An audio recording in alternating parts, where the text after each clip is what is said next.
If needlework is your passion, whether you're stitching by hand, machine, or mixing it all up, you're going to want to hear about the Mr. XStitch Contemporary Needlework Prize 2025. This prize celebrates the best in modern stitch, and it's open to creatives from all around the world, whether you're a student or an emerging artist or a seasoned professional.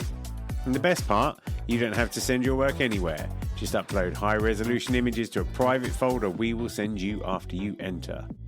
You can enter more than one category, for instance, hand embroidery and 3D textiles. Just grab an entry for each one. And if you've got a student ID, you can get 50% off the entry price as well. The deadline for entering is 30th of June 2025, and entries are now open at xstitchmag.com/prize-entry. Thanks to our brilliant sponsors, Bookmarked Hub by Search Press and David and Charles, and the legends at Lowry Workstands. If you've got the stitch bug, this is your time. Show us what you've got. Enter the prize now. Visit xstitchmag.com/prize-entry to get your ticket today.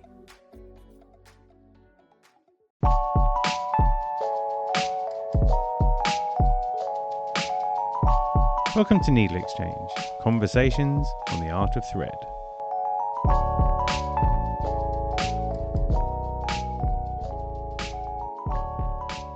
Welcome to NeedleXChange, conversations on the art of thread. My name's Jamie, aka Mr. XStitch, and in this episode we're talking to Jack Roberts, aka JPR Stitch.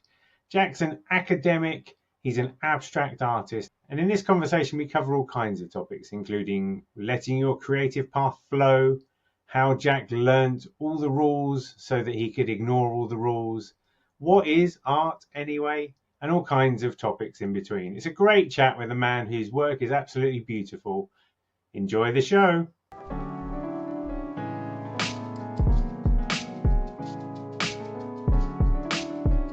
Why don't we go with how you have come to be JPR Stitches? Because I dived back through your Instagram and you just kind of came out and you were like, hi, I do stitching. So my research kind of stopped at that point and I didn't dive a lot further back. So please enlighten me with your backstory. It took quite a while for me to have the confidence to share my art. So I've been making art for years and years in certain different styles. So it's machine embroidery has been a kind of a thread that's gone through everything, but that's not been my main thing. I've done kind of painting, drawing, printmaking, all sorts of different things. But my art was very much in the background of other stuff. So I've always been involved in the art world in some way, whether it's through studying or working or different aspect. But my art was always kind of background, and it was more of a hobby than actually my main thing. And then, like with a lot of people, the pandemic was a point of reflection, and I decided that I wanted my art to be my focus a bit more. So I stopped a lot of the things I was doing. I kind of took a little bit of a break and decided I was going to be an artist, and my focus was going to be creating art. At that point, I'd got no idea what I was going to make or what medium I was going to use. It was just that's what I was going to make. I was going to make art. That's what I wanted to do. And whenever I'd made art in the past, I never shared it. So I used to make art, and it would just go into my plant chest, and no one would ever see it other than me. So it was a strange, which is a strange thing. I don't think sharing your art isn't particularly a motivator, but nobody seeing your art is definitely a demotivator. The fact that if you just make it, no one ever sees it, it feels a little bit of a strange process, and I think it really began to demotivate me from making. So then I'd have months where I wasn't making at all. So that's why social media kind of just started, because it was like, if I'm going to make art, I need to actually share my art, because otherwise this will just fizzle out and I'll lose the energy. So it's kind of turned into a really long-winded answer. No, it's all right. But when I had about a 3-month period where I was mulling over what I wanted to make, and I'd gone through so many different options, from painting signs relating to pubs to painting landscapes. I decided, because it was this time of year I was thinking of, and I really like the heavy shadows that you get in the kind of summer with bright sun, heavy shadows, and I was going to paint the rural landscape where I lived in a kind of Constable style, and it was going to be oil paintings, and they were going to be massive, and I bought loads of oil paint and canvases and really expensive brushes, and then never painted anything, and it kind of fizzled out a bit. And I remember walking part of the Southwest Coast path with my dad and cousin, and it was hard going. And I just remember kind of drifting off in my mind and thinking, why on earth are you thinking of painting? Just sew. That's what you enjoy doing. That's what you're best at. Just sit at the sewing machine and sew. And that's really where it all started. So when I got back from that trip, I started sewing. I picked a thread, cut some fabric, started sewing, and just kept sewing on that piece until the fabric was full. And I swapped colours halfway through, and that's really where it all started from. Trying to not think about what I wanted to do too much. I was kind of stuck in analysis paralysis, and I'd just become utterly paralysed creatively, and I had spent 3 months not making anything. And as soon as I stopped thinking and just started sewing, stuff actually started happening. And then when I started making, more ideas started flowing, different ways of displaying them started kind of coming to me. So that's where it all came from. And I did a couple of months of making before I then actually thought, right, I need to do something with it, which is when I then started the Instagram account. So you just sat down at a sewing machine and just went, that's it. Just going to go for that. Yeah. No, it sounds like I'm a very competent sewer. I've done huge amounts of embroidery, machine embroidery in the past. I've taught embroidery courses, so I know the process extremely well. So it's kind of by me just sitting down. I wasn't bothered by needles breaking, threads snapping, the machine getting clogged. That's just part of the process. So I could just kind of focus on just sewing and being in the moment and creating. So it was playing on a creative strength of mine. Have you ever seen Get Back, the 8-hour marathon of the Beatles producing their final album? No. Peter Jackson thing, where there was an existing documentary and then Peter Jackson kind of took it, colorized it, re-edited it, put it all together, turned it into this 8-hour thing. It's brilliant. It's like hanging out with the Beatles as they made their last album. But there's a bit in that which people talk about a lot, which is basically where they needed some more songs, and Paul McCartney just sits there and starts going dum dum dum dum dum dum dum dum dum dum dum dum dum, and then he kind of goes duh, duh, and then he's like and literally, like, you watch him within about 2.5 minutes start to pull this song out that becomes Get Back. And to us it's like a classic song that we've always heard, but to see that creativity, it just literally just coming out, and it starts making noises that then start to become words that kind of feel right and stuff. And I guess that's what you're saying you kind of did just then. Yeah, and I think I was in it because I'd come out of my PhD, which is a very intensive process, which makes part of the academic process is you overthink everything, and you've got to overthink everything that you're reading and writing, and write it again and again and again until it's absolutely perfect. And then when it's perfect, it's still not right, and you rewrite it again. So I think I was kind of stuck in that mental loop of it's got to be right, and think about it, and it's all got to be planned, and you've got to get it justified, and every piece of art's got to have an associated 2,000-word essay to go with it to justify how it sits into art history, and all of that rubbish. And it was stopping me making. And I think by just kind of letting go of all of that and just saying I don't need any of that explanation or justification to allow myself to make, and just actually started creating, I was able to create. Because one of the things I think that's interesting about your work is it's so abstract that if you just present it, it's up to people to work out what it's about. Like, I don't think you really offer much of a narrative, do you? No, and I kind of do that on purpose. I often see things in my art, but I don't often say what I can see, because then I think that people begin to look for that. It's like when you're looking at clouds and things like that, or people see different things. And I don't really want to say that it is, because I'm never creating something to look like an object, but sometimes when you look at it in a certain orientation, something emerges. But I rarely say that because I don't want to push people down that direction that they're looking for that thing.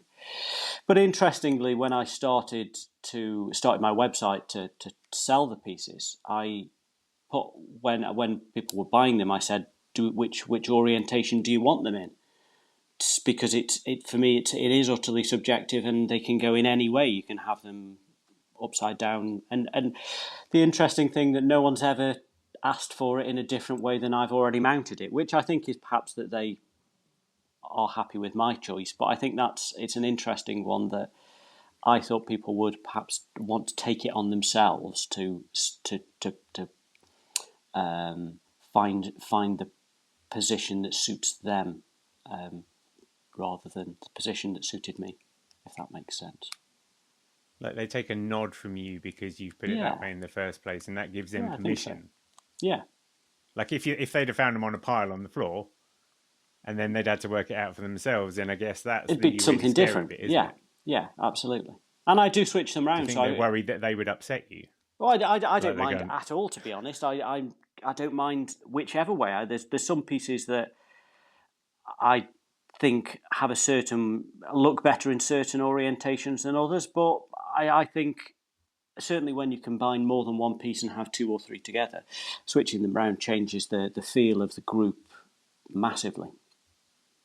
How would you describe your work then? Imagine that this is an audio podcast and people can't see it. How would you describe it? It's created from a very dense web of stitching. So I only ever use a zigzag stitch, and I pick one colour and I'll stitch exceedingly detailed into the fabric until there's no base fabric left at all. About halfway through, I'll switch to another thread and fill the fabric. Usually there's a line that separates the two colours, which is quite a sharp and distinct line. And for me, there's usually just two colours, sometimes three, but they always need to feel balanced to me. So they're abstract, they're shapes, they're colours, but an important thing is that there's balance within them. So even if there's just a small area of one colour and a large area of another, they need to feel relationally. They need to feel that they're working together and not fighting each other. That's a bit of a. When I was looking back at, no, that's great. It's a bit of a fluffy way to describe it, but anyway. But you're the best placed person to articulate it. So I guess half of the skill from someone who has, as you just said, you write essays, you edit them, you write them, you edit them, you get them so that every semantic point is made perfectly. And then you create things that to many people will just be free-flowing colour spaces. Mm-hmm. Then to be able to narrow that down in a way, that's a different kind of skill in and of itself. Yeah, and I think that reflective process has been quite difficult for me, because when I'm sewing, I'm not thinking about what I'm creating, and I'm not thinking about I am thinking about what I'm creating, but I'm not thinking about the justification, the meaning. I'm much more enjoying the experience, and then the art is coming out of that experience. But then to be able to talk about the art, there needs that kind of reflection on, well, what is it about? Why does the art come out of that experience? What is it about the colours and the relationship to colours? Why do some pieces I keep working them because they don't feel there yet, because they're not balanced, they're just not feeling quite right for me, and trying to then understand that to be able to articulate it it's been a bit of a strange process, because it is then adding that thinking mind back into the art. I think it sounds like a lot of your time is spent focusing on the craft, the production, and then the art just is. I guess it's like whoever it was who was like, was it Michelangelo or whatever, who's like, there's a statue in that block of marble, I've just got to bang it out. I suppose it's the same philosophy. Yeah, absolutely.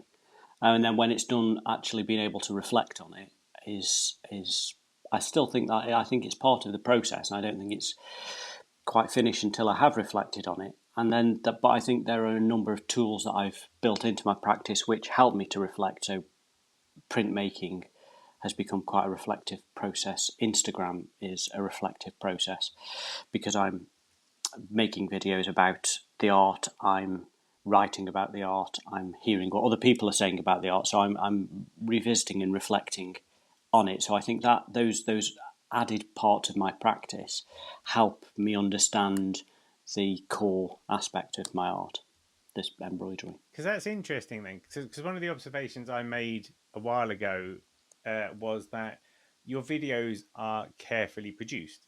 So although you do a lot of reels, when you look at them, you look at the way you shoot them, you look at the way you edit them, it's a separate like art form that you're creating. So it's interesting that it has become like part of the wider practice. Yeah, absolutely. So I started Instagram as a way to disseminate my art, to share it with people in a free way, to be honest. And that's where it started. And then it kind of turned into a daily diary where I was documenting my process.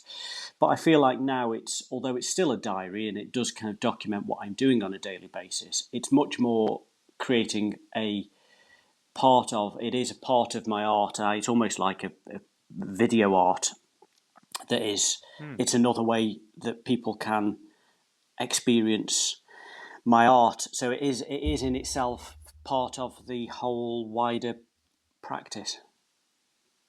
And I think that's interesting because I think that the way the algorithm changes in, say 5 years ago, video content wasn't the same that it is now. I mean, you've got over 50,000 followers on there.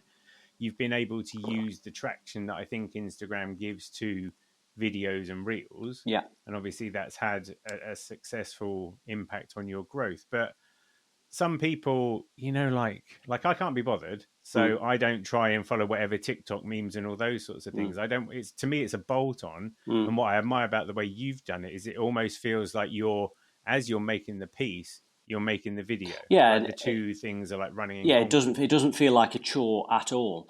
It doesn't feel hard work. It feels very natural. It feels more unnatural to create a piece of art without documenting the process. So I've got to the stage now where I'm filming and videoing or photographing most of the process as I'm doing it from different angles, and that's just part of what I'm doing without really thinking. So I feel like I could make about 20 reels a day from what I've actually done because I've got so much video content. So it's not about creating enough content just for one reel. It's almost me documenting my process, and then I'll have 50, 60, 3 or 4 second videos from that day of shooting, of sewing. And then I'm revisiting that, reflecting on it, editing that down, and just picking maybe 1, 2 or 3 of those short pieces to kind of share in my social media diary. So it's part of the me documenting what I'm doing is part of my practice. Yeah. Have you got any pro tips? Imagine I did decide I wanted to get into making Instagram reels. You got any tips? You got any good tools? You got any good hacks? I think the biggest thing is try not to think too much about it. The videos that you overthink, you spend hours editing, flicking through music to try and find the right piece of music, never really seem to feel quite right. The ones that are just a bit more thrown together and a bit more natural work a lot better. On a practical note, cleaning your phone camera so it doesn't have a greasy thumbprint over the lens is always a good tip, and making sure it's lit really well. Things like that always work quite well. Yeah. So it's very much just part of what I do now. I think if I stopped sharing my art and videoing my art, I'd feel like a part of my practice had died almost. Yeah. And then you also pivot with a bit of print as well. I do. Can you explain a bit more about that? Yeah. So I enjoy printmaking, and I've always enjoyed printmaking.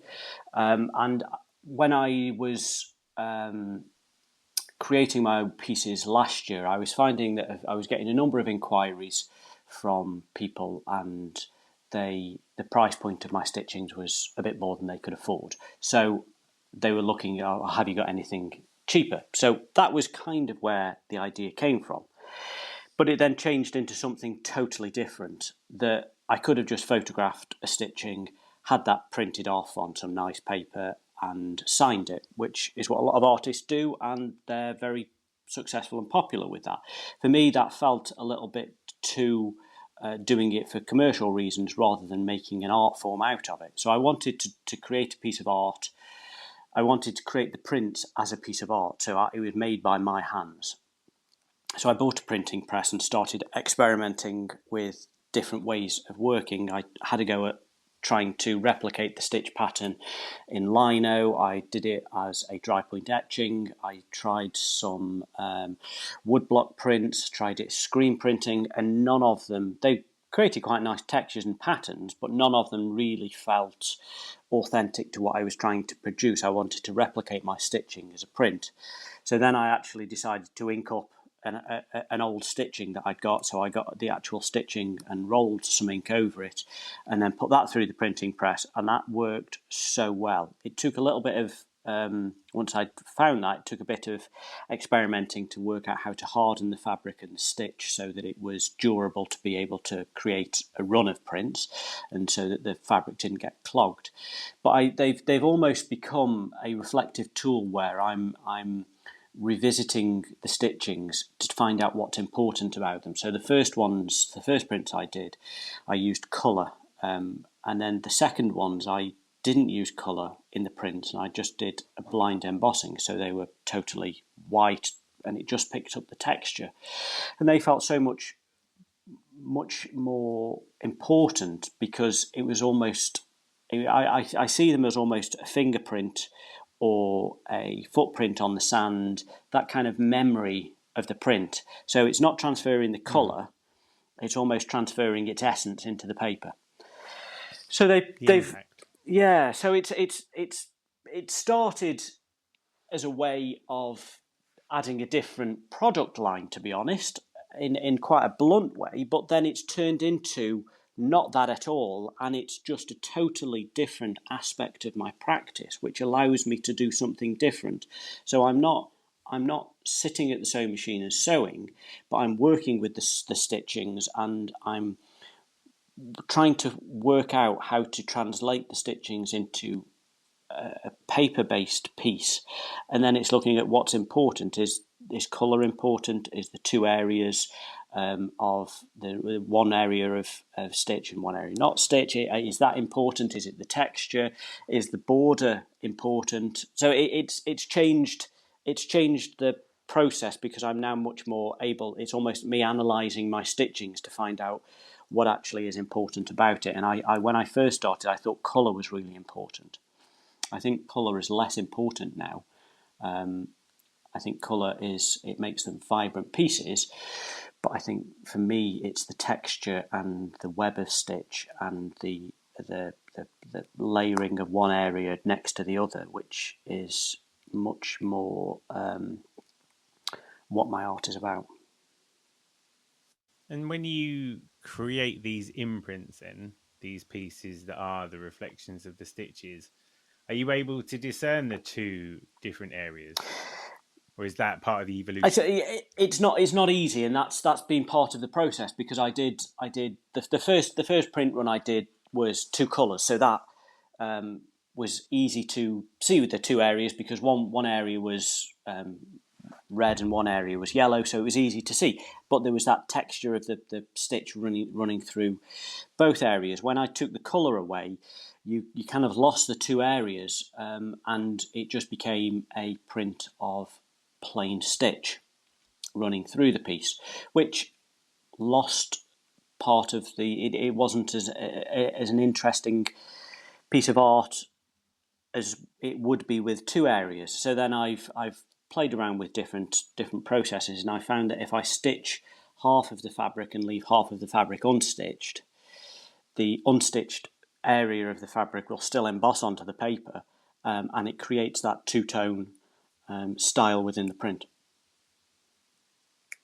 Because I was thinking about when I looked at your early Instagram pieces that you shared, a lot of them, for want of a word, seem quite frondy.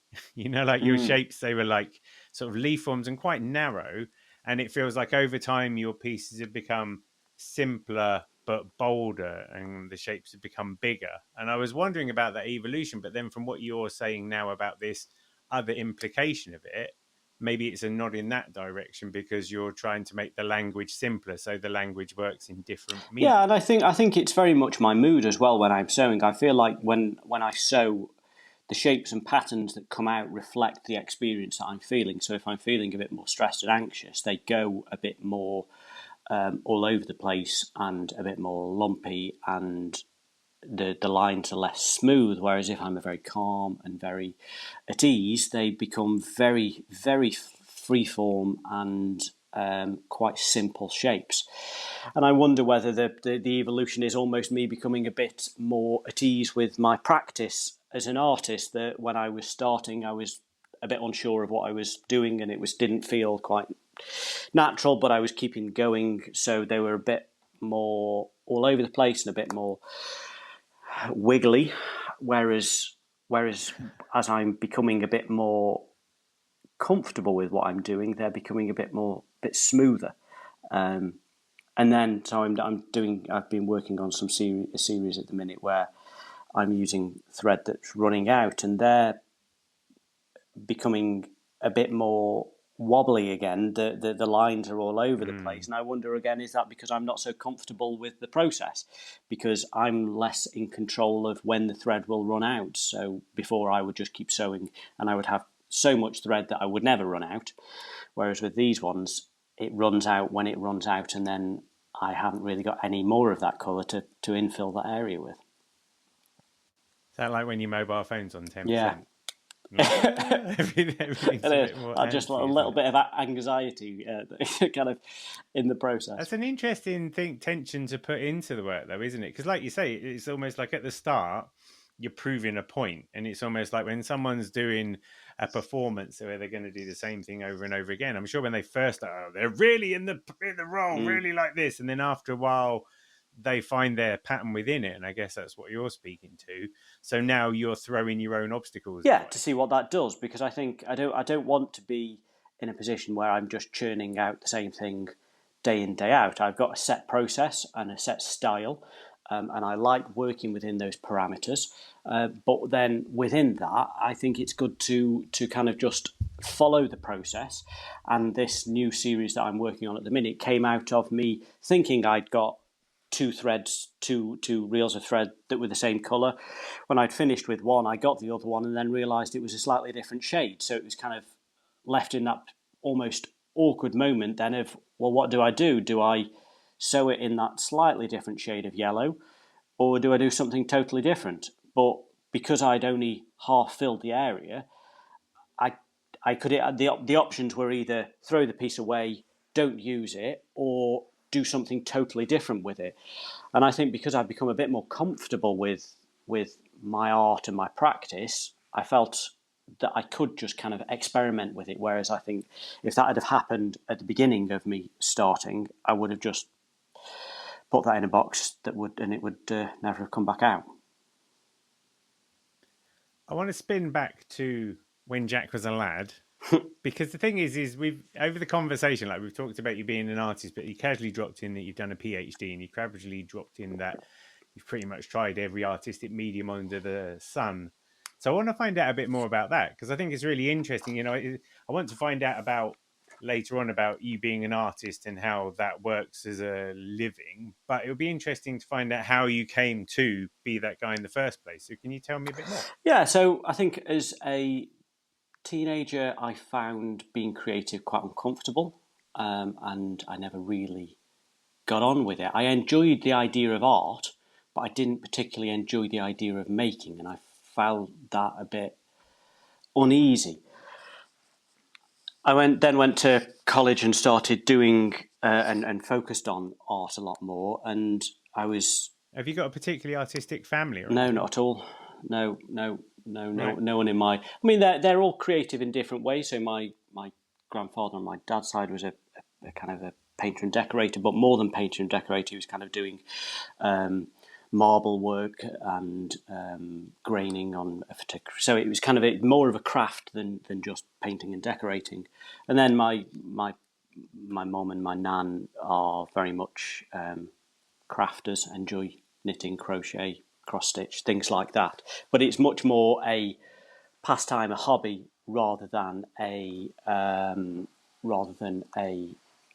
art form. So that's where it all kind of started. But then when I went to college, I focused on art, and I didn't know whether I preferred textiles or photography. I went down the photography route, and that was much more my thing. And I had years where I wasn't making anything with textiles.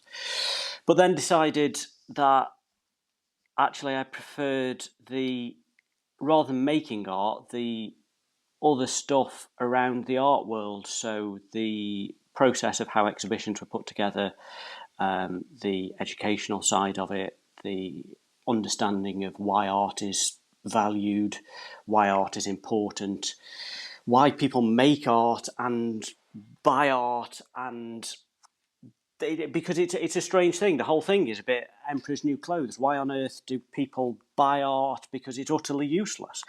Why do people spend hours making these things? But then the passion that people feel, both artists, collectors, dealers, galleries, is enormous. And then it's that is the remnants in culture when you look back hundreds of years. It's the art that almost paints a picture of that past time. So that was where my interest was, more than creating at that time.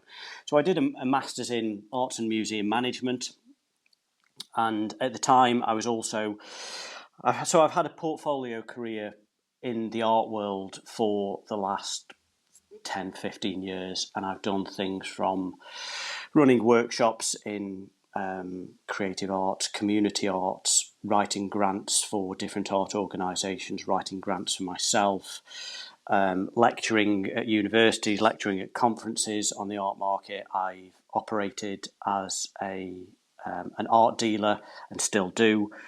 So there's lots of things that go on aside from it. So I'm very much involved in the art world. Whenever I go on holiday, it's focused around an art event. So even though I wasn't creating too much, and that my art wasn't my focus for a long time, art was a massive driver in my life in many other ways, both as a way of earning money and then as a way of just enjoying myself.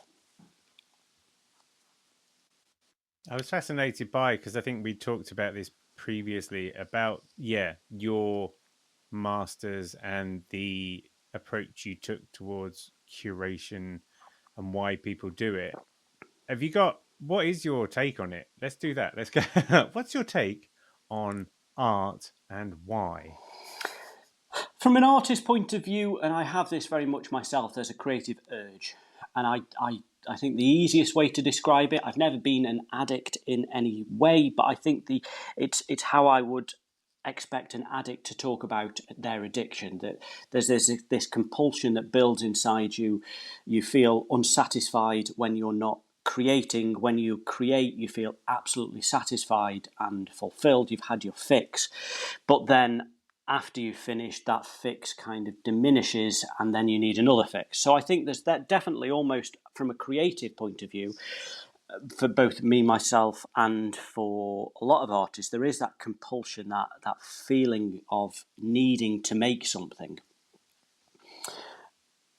Why then people buy art is a totally different reason. I don't think it's not that compulsion to make. It's almost a compulsion to collect and a compulsion to own. And I think that a lot of it came from where museums were born out of, the kind of cabinet of curiosities, with rich people travelling the world and getting all of these objects to share with friends and with people, to almost show that they were the learned man and they knew more about things than others. And it became this structure by where people could express themselves in a different way. And I think that's where it's come to now, that a lot of people buy art because it's an expression of themselves. So it's almost like people having tattoos. They're expressing themselves in a visual way. So tattoo is doing it on your own skin. Buying a piece of art is doing it on your walls at home. So it's a reflection of you as a person. Obviously, in some markets, investment does come into that, but not in most artists' experience. Yeah, interesting. Stand-up comedians do it because they have to, I think. A lot of those, because of the amount of grind you've got to go through to become a successful stand-up comedian, it feels to me like the really successful ones would be incapable of doing anything else. You know, like Jim Carrey. Jim Carrey couldn't have been a bank clerk if he'd wanted to, because he would have been like the goofiest bank clerk in town. I think that's interesting. And then I was reflecting on the conversation that I had with Kath Janes about her anatomical embroidery. And most of the people that buy her work are medical professionals. And that speaks to what you just said there about how people label themselves through their art. They're like, I think about the stuff that me and Mary collect. Sometimes it's, you know, posters of concerts that we've been to. It's other bits and pieces that reflect. They're like symbols of ourselves, aren't they, that we put out there. A lot of people will buy art when they're on holiday, and it might not be a painting of the place they went on holiday, but that piece of art on the wall reminds them of that nice experience. Yeah, and perhaps their art is being a brain surgeon or being a lollipop lady. Like, I think everybody's got an art. They've just got to find it, whether it's mowing the lawn or painting fresco. Absolutely. Yeah, and I think that you can find that kind of creative outlet in a lot of ways. And I think for a long time, my creative urges were probably fulfilled by teaching other people how to become creative. In that way, so even teaching art is, I think, in itself a creative practice. Yeah, is it important, do you think, for people to learn the practice? I was thinking in some ways about like the way that you do things, like focusing on the craft of production and letting the art come out, to me feels almost like it's a naive art, because I know a few people who do that. Like, they make stuff and they're not bothered really about what it looks like. It's just about letting the process happen. And I feel like that is, I might be using the wrong terms because I'm ignorant, but it feels like naive art's quite a good way of doing it, because you're not getting too hamstrung by the overarching context and stuff. But do you think that context is important? Yeah, I think for me, I think I've had to go through. I've had to become an expert in the art world and the processes of art and art history and the art market to almost give myself permission to make art, if that makes sense. I think there are a lot of people who can just make art with no formal training and no experience, and the art can be fantastic. For me, I don't feel like I ever really was able to give myself permission to do that, because I couldn't explain it, I couldn't justify it, I hadn't got any ability to place it into a wider narrative. So I think I've spent 10, 15 years educating myself and experiencing the art world to then get to a position where I feel comfortable with the simplicity of my own art.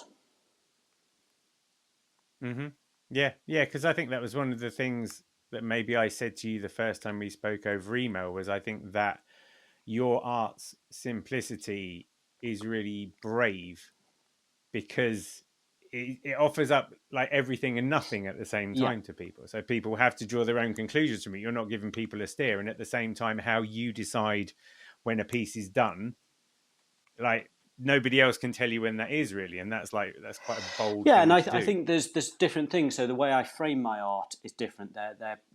The stitchings are stretched onto a piece of plywood. That piece of plywood is then float mounted onto a larger piece of plywood that is stained black. So there's no glass, there's no frame.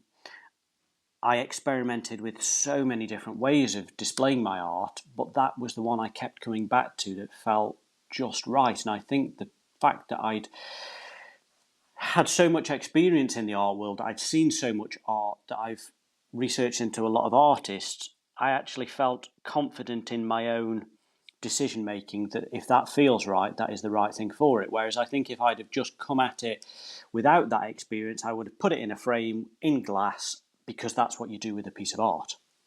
And I think that that education, both formal and soft education, has given me the confidence to be able to, the confidence in my own art. Yeah. Surety. Yeah. Do you, when you're doing a series, so because you make your pieces as they come, but then when you're doing a series, what's the difference there? Because you're making a series of pieces, so I guess they don't come quite as... No, they don't. There's a bit more planning involved. So when I'm doing a series, which is usually bringing 9 to 12 stitchings together to create a piece that's with a design that flows through all of them, usually the design comes out of an individual artwork that I've done that was much more organic, but I feel like there's more to explore with that idea. Some pieces I finish and I feel like the idea has been, the piece is finished. Other pieces I finish and I feel like I need to do more on it. So the collection pieces come out of those artworks where I feel like there's more to talk about and more to describe. Because then there needs to be a flowing design that moves through the collection, there does need to be more planning involved. So they become less organic, but the organic stage is in the previous artwork, if that makes sense. And then one of the things that I admire is that you do it all in the garden. I do. I don't really know where it started from, to be honest. I sew outside a lot now. When I first did it, I think it was almost sitting inside, longing to be outside, looking out of the window, thinking, oh, it's a lovely day, but I'm sat in here on the sewing machine. So I think that's where it came from, that wanting to be outside, but I can't take my sewing machine outside because you don't sew outside with a sewing machine. So I think that's where it came from, and then it's turned into, that's just almost my summer studio. I know when I was first doing it, I was a bit anxious of the noise I was creating with the rattle of the sewing machine, but now I'm just kind of totally in the moment and sewing, and I much more enjoy sewing outside. I think I feel very calm when I make my art, and when I'm in the garden with birds singing and the plants around me, it just kind of intensifies that calming experience. Yeah, are you able to look at your work and see where it's been done inside and outside? Not particularly inside and outside. I can look at my work and guess what time of year it was made, mainly through the colours. I think that my colours become a lot more muted in the winter, or reflect colours that emerge in the winter. So I've got a fire at home, so it's much more reds and oranges, whereas in the summer I think they're much more natural colours. So they're the greens, the blues of the sky, the colours of plants. So I think not particularly whether I've done them inside or outside, but certainly when I did them. And has that got anything to do with the reason why you rarely do a straight line? Because I think you did a piece for the coronation, had some straight lines in it. You're like, oh, this it is. I think I find it easier and more natural to sew a curved line when I'm sewing. I think a straight line is quite hard because I'm using a free motion foot, and the feed dog on the sewing machine is dropped, so which is what kind of keeps the sewing machine working in a straight line. So the straight line is then up to me in my hand. So actually creating a straight line becomes harder, and when you're looking at a piece, if it's not quite straight, it doesn't look right. Whereas if it's a purposeful curve, it does look right. So I think curves are easier and more natural for me to create. I think that's why rivers do curves as well. Yeah, it's that. It's much more. It feels more organic. Yeah. So you do a lot of your work outside in the garden. I'm guessing then you do a lot of your work in silence? Yeah. Or do you have background music and stuff? When I sew outside, I never listen to music. When I sew inside, I always listen to something, usually music. I've tried audiobooks and podcasts, but I find that my mind is torn between focusing on the podcast or the audiobook or the sewing. Whereas actually, if it's music, I can just leave that to just drift in the background, and I'm not really concentrating on it. And it needs to be really loud as well, because to get over the noise of the sewing machine. So what kind of music? Because you might be like, oh, I really like a bit of Slayer to do, but I don't feel like that would be the kind of music. But what kind of music do you listen to then? Anything and everything, to be honest. I don't really have a genre that I listen to. I listen to anything and everything. I used to like Bob Marley, was probably a big thing that I listened to. I listen to a lot of classical music. I've just started a new project where I'm working my way through the Rolling Stone magazine's top 500 albums, listening to each of them in order to. And my rules for the project is I'm listening to them in reverse order. I can't skip an album and I can't skip a song. So I've got to listen to them in the way the artist created them. So then that's exceedingly eclectic. That I can go from something that's, I don't know, Muddy Waters, and then you're into the Beatles to some Latin American music. It's an illuminating process. I was going to say, have you got any albums that nobody ever thought would be brilliant that you've discovered? No, yeah, I've got a lot that were. I don't know how they've made it into the top 500, to be honest. But I think I think favourite, because you've got some questions for later, I know, about favourite things. Yeah. And I find that really difficult, because I don't think I have a favourite thing. I think there's a right piece for the right moment, and there's a right album for the right moment, and the album for now isn't particularly going to suit me this afternoon or tomorrow, but the album for tomorrow will be the right one for that moment, if that makes sense. Right. So yeah. So to segue into that then, so no pressure. Where did we go? Like favourite 5 albums. So you don't feel like you got to nail it down to one, but let's just pick some ones that you really I don't think like. I've got a favourite album, but I've got albums that I keep coming back to and listen in different situations. So I think anything by Einaudi, Italian classical, I probably pronounced his name wrong, composer, I absolutely love. I really enjoy Kate Bush. Kick Inside is just brilliant. Moby Play is a great one. I've got a CD by Joss Stone, which is probably utter rubbish, but because I've got the CD of it, I probably listened to it 100 times because I just put it on the CD player.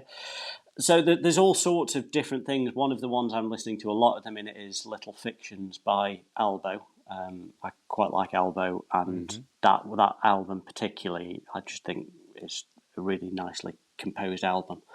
I also listen to a lot of playlists that these like Amazon Music and Spotify just thrust at you. So I'm not sponsored by Mixcloud, but I mentioned this to Kath as well. Like, I listen to a lot of Mixcloud because in some ways that's other people making mixes and you can kind of like nail it down by genres. Yeah, I've enjoyed, because I'm listening to a lot of these 500 albums on, I use Amazon Music. The suggestions that Amazon Music are now giving me has become much more broadened and far more interesting than what they were sharing before. So it's really changed what I'm listening to, which I really like.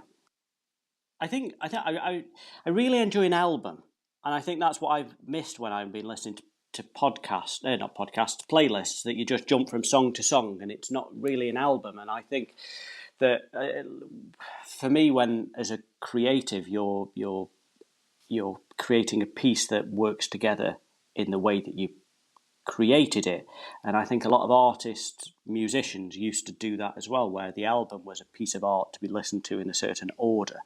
And I think a lot of that's been lost in how we consume music now, so which is part of the process of trying to go back to listen to albums in the order that they've been created. Sorry, that didn't really answer your question. No, I can dig it because I've got a record player. Yeah. It kind of forces your hand in the same way, you know, and I like that. There's albums that like the other day I was listening to the Carpenters' Best Of, which is not something I freely admit, but at the same time, because I've got two daughters and I started singing Why Do Birds Suddenly Appear to them, it's quite good to like put that on. But then actually I was listening to them and I was going, do you know what? They're not bad. And when you listen to their greatest hits, it's like I'm a big fan of ABBA because I think that their songwriting's solid. And, you know, if you get the right album by them, and again, I think I've got quite a few Beatles albums, and you just put them on and you play them in their entirety. You're quite right. It's the right way to do it. Dipping in and out somehow doesn't quite do it justice. No, it doesn't. And we've embarked on a totally different way of consuming music, haven't we? And I think it's there's something nice about just picking an album and committing to that album for 45 minutes, half an hour, however long the album is, and that's what you're listening to in the order that it was produced, and that's you're in the artist's hands for that amount of time. I'm going to do a shout out to my wife, who I know won't be listening to this, who for a long time had Madonna's Immaculate Collection, but never realised it was a compilation. Just thought somehow Madonna had smashed the ball out of the park with every single song there. That constantly amuses me when I bring that up. So, all right then, favourite film? Honestly, I have not got a favourite film at all. I rarely watch a film more than once. I'm happy to watch any films. Don't like horror films at all. I much rather a nice film than a not so nice film. What was the last good film you watched? I watched The Whale recently. That was quite a emotional, hard watch, but I think it was quite a good watch. Again, don't think I'd ever watch it again, but I enjoyed watching it then. Yeah, I think the only film I've ever watched over and over and over and over is probably The Lion King when I was a child. That was kind of like what I think everyone has a favourite Disney film from when they were children, or a Disney film from that they watched over and over. But I probably haven't watched it for 20 years or something. So I don't really have I enjoy watching films. I much rather a film than a series, but anything, whatever's going is good with me. Do you feel inclined that if you're going to go and watch a film, it's good to go and see it at the cinema? Give it your all. I hate going to the cinema. You're that kind of guy. I absolutely hate going to the cinema. I just find... I think it's a similar thing. I hate creating art around other people. So I had a studio for a while and I didn't like it at all. Whenever I was at university, I never created art at university. I always created it at home. I think when I'm consuming things like that, I much prefer being in my own space with nobody else there. I just find the process... If I was in a cinema and there was no one else in there, I'd be quite happy, but the fact that there's other people around, I just don't seem to enjoy it as much. Interesting. A good film that I was surprised with is called After Sun, which is about a girl who is remembering going on holiday with her dad, and she's about 11. Paul Mescal's in it. It's really poignant. Like, it's really well done. It's kind of... I couldn't tell you the name of the director without looking it up. But it's a pretty recent film, female director, and really one of those ones that sticks with you afterwards, for a while, and I think that's always good. So I'll give you that as a recommendation. Thank you very much. And then, favourite book? Again, I don't really read much. I find reading a chore. I'm dyslexic, so I don't really get a lot of joy out of reading. I've never really read fiction. When I did my PhD, I had to read a huge amount. Which I think, again, made me fall out of love with reading. Whenever I do read, it's something about the art world and more a book that makes you think, or a book that broadens your horizons somehow. So I can't say they're my favourite books, and they're never really good books to read. They're just because they're quite hard works, but things like Pierre Bourdieu art world, it's horrifically hard to read, very deep. I've probably read it 6-7 times and I still don't think I quite understand what on earth he's on about, but I think it just makes you think in a different way and it just deepens your thoughts. So I think those would probably be the books that I would read, but they're not... I don't think they're a book that you could call an enjoyable read or a favourite read. Not going to read it on the beach. No, definitely not. No. Catherine Cookson, it is not. Definitely not. Interesting. Yeah, I run the risk of I tend to go with two modes. I either seem to read business books or I read comic Yeah. books, and I rarely find a piece of fiction that I really enjoy. It's hard to know where to look as well. I suppose Amazon isn't bad in that way, but yeah, in some ways I feel like there comes a point when you can be quite happy, and I don't feel like I'm missing out by not reading fiction because I read some really good comic books instead. You mentioned a second ago that you were dyslexic. I am. Which is a fact that hasn't come up at all, and then is very interesting when you place it in the context of when we've been talking about visual language and the modes with which you use to communicate. That you sidestep anything that is kind of literal, I guess. Is that like a conscious thing, or is that just something that's happened along the way? No, it's just something that's happened along the way. I think I struggled with my dyslexia when I was younger. But then I've found ways of managing it, so it's less of a problem for me now. So when I say I read a book, I don't actually read it, I'll listen to the audiobook of it. And if there isn't an audiobook of it, I'll cut the spine off a book, scan it in through a fast scanner that I've got and convert it into an audiobook. So I find ways around the dyslexia that suit me, and it doesn't really become a problem. However, it probably is part of a way of thinking or a way of working that suits my creativity, perhaps. That there is no written language to my art, there is no justification to the art, there is no academic essay. Although I've done a PhD, I found the process quite a traumatic one. So writing an academic essay is hard.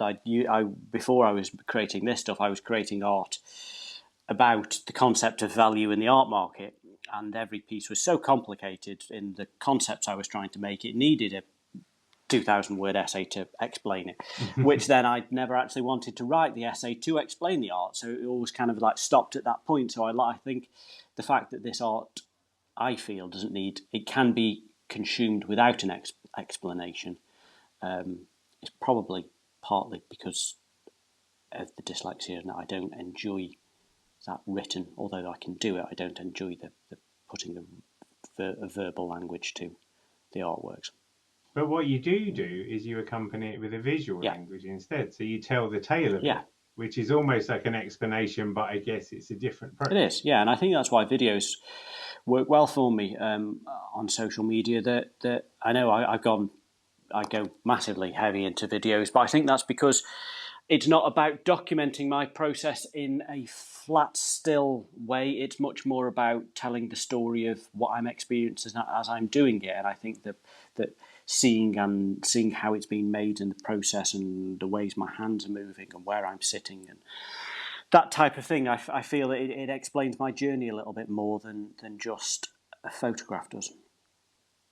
And do you find that because you do the stitched work, you do print adaptation, and you do the video narrative, for want of a word, there's a real variety of creativity? Do you think that helps prevent kind of creative burnout? You don't get tired of it because you're approaching it from different angles? Yeah, I think so. And I think sometimes you do get a bit bored of one thing and you can move on to something else. So if I can't say I get bored of sewing, but sitting for 5 hours sewing can feel quite exhausting. Your eyes are just focusing on one point. Your arms are kind of and hands become a bit more achy from doing it over and over and over and over. Your back becomes very hunched. So then actually just taking a break and editing a video together, you're still being creative, you're still working on your creative practice, but you're having a change to your way of achieving it. Yeah, I find the same, in as much as I think sometimes people expect that because I started out in the realm of cross-stitch, I spend a lot of time cross-stitching, and the irony is I spend no time cross-stitching whatsoever. But then I do magazine production, or I do writing emails. I think creativity, it evolves, and I feel like as long as you're spending time making something anew, then you can get your kick. Yeah, absolutely. That way. Yeah, definitely. Where do you think you're headed in the future? Have you got a goal in mind, or is it just you still going with the flow? Still going with the flow. I think the going back to creative burnout, I burn out when I overthink things, because that stops me creating.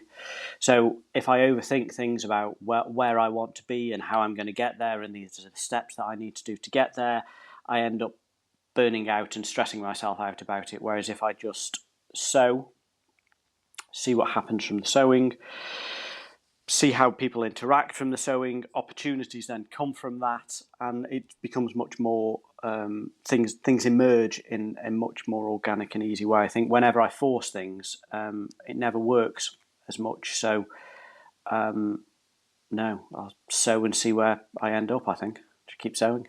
I sort of take my hat off to you, because you've gone through all this academic stuff and you've researched the whole artistic context, and then you've gone, all right, now. Yeah. And then and now you're like, now you can just get on and make your stuff, and you don't need to worry about it too much, because maybe you've front-ended all the worrying. Yeah, I think so. And I think when I was a few years ago, I was worrying about, like, well, how does this fit in with other artists, and how does this fit into the history of art? And then I'm thinking, well, does that really matter? If what you're creating feels right, and what you're creating feels like a worthwhile pursuit, does it really matter how that fits into the context of history? And to be honest, it's not my job to contextualize how I fit into the wider world. I'm just making. Yeah, I like it. I think that's a great place to end. Yep. That sounds like that's like your dream soundbite. Is there anything that we haven't talked about that you wanted to talk about? No, not particularly. It's been an intriguing journey. The whole social media, sharing my art, making my art. I wouldn't have imagined that I would have got to this stage, and who knows where it'll go from here. Yeah, it's exciting though, and it's really, I think your work offers such simple pleasures, despite its complexity. It's really rewarding. Where can people find you online? The easiest place is Instagram. My Instagram account is JPR_Stitch, or my website, which is JPR Stitch.com. Yep, and you have a mailing list as well, so people can keep up with all the gossip via newsletter. Indeed. As all smart monsters. Great. Thanks for having a needle exchange. My pleasure. Thanks for joining me on another Needle Exchange. I hope you enjoyed the show. I'd love to hear from you, so feel free to email hello@needle.exchange, that's NEEDL.exchange, with any thoughts, comments or feedback. And if you want to keep up with all the news, sign up to the Needle Exchange mailing list at bit.ly/Needle Exchange. See you next time.